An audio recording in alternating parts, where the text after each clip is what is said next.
Hello, students! There's one more cool down to do this week for your asynchronous work. This is Unit 5, Lesson 6, Cool Down. I have it printed on my paper, and if you are an A-Day student, you don't even have the papers because Monday was a holiday. So you'll have to just read it off of your screen.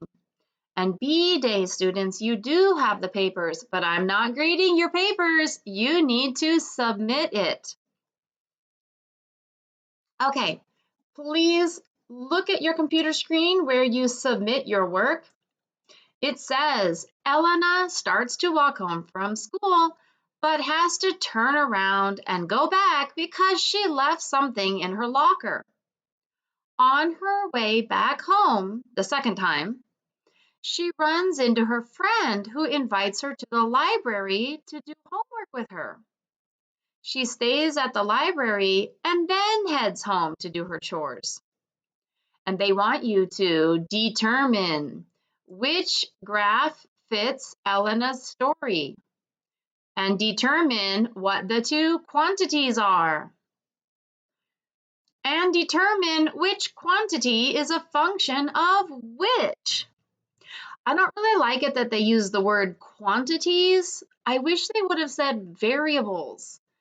And what that means, though, is the quantity or the variable on the x and y axis.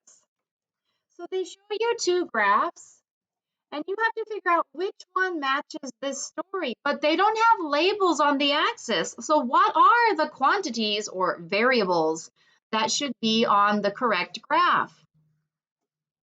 And which variable is a function of the other variable? That means which variable depends on the other one. Okay, well, I'm going to help you with this, so don't worry. Look at these two graphs, though. Which one could possibly match this situation? So she starts at school and then she starts walking home, but she forgot something. So she turns around and goes back to school, right? There, I'll fit them both on the screen. Well, I guess it could be distance and time. If I look at the first graph, like maybe on the y-axis is distance from home, because at the beginning time, if time is on the x-axis, she's far from home. And you see her coming closer to her home and then go farther from her home. And that's the same distance away as the school. And then she starts walking back home. Something happens and she changes direction, and now she's going farther from home, and then she stays somewhere for a while. Her distance from home is constant for a while. And then you see her distance from home is decreasing and decreasing and decreasing until it equals 0. And if I look at the other graph and I wonder, could this be, maybe this graph is the distance from school, I thought, because it starts at 0. So at school, the distance from the school would be 0 when she's at school. She has not traveled any distance. So she's farther from school, and then something happens and she comes back to school. But here's why I didn't choose this graph. She never comes all the way back to school right here. Remember, she went back to school because she needed something from her locker, but on the second graph, when she turns around, she does not go back to her starting location. So it can't be the second graph. This X means no. Therefore, I choose the first graph.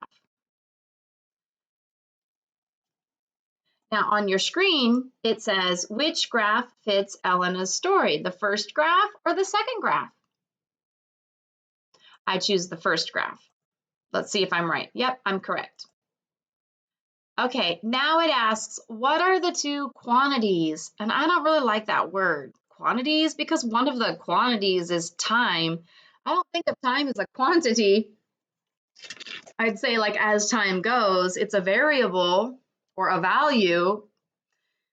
So on your paper, actually, I rewrote the question as what are the two variables in the situation? I think they should have wrote the question that way. So on my paper, you can read it. What are the two variables in the situation? As time goes by, the graph shows her distance from home. So the two variables are, and I'll type this in on my screen, you can see it. Please type in a complete sentence. The two variables are time since school ends and distance from home. And I don't know if it's going to be kilometers or minutes or whatever, so I'm not going to include the units. But those are the two variables, time since school ends and distance from home. Next problem. Now it asks you, which quantity is a function of which? Which quantity is a function of which? So which one depends on what? Does the time depend on her distance from home? Let's think about that. If so, then time would be on the x-axis. No, time would be on the y-axis. Yeah. If time depends on distance from home, that means time is a function of distance. Then our input would be distance on the x-axis. This is not the case, but I'm going to show you that it's this first. I'm telling you the wrong answer so that I can compare it to the correct answer. So if you say that time depends on distance, then you would have distance from home on the x-axis and time on the y-axis. But let me show you why that doesn't make sense. Then would time be decreasing and then time is increasing? And then time stays constant and then time is decreasing and time is increasing? That's out of this world. That doesn't make sense. So it cannot be that time depends on distance. It must be that distance depends on time. And when I say distance, I mean distance from home. So let me label that properly. Distance from home depends on time. Now you can see that as time goes, distance is decreasing, distance is increasing, distance is constant, and so on and so on. So let's write a sentence. I'll go ahead and just type it right in.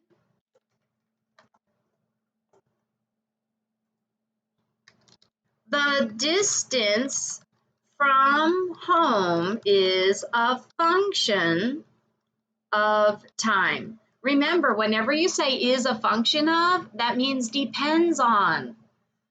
So we're saying the distance from home depends on what time it is. That means time is the input. I'll go ahead and write that. Time is the input. I want you to type this in too. Time is the input, so it goes on the x-axis. And the distance is the output, so it goes on the y-axis.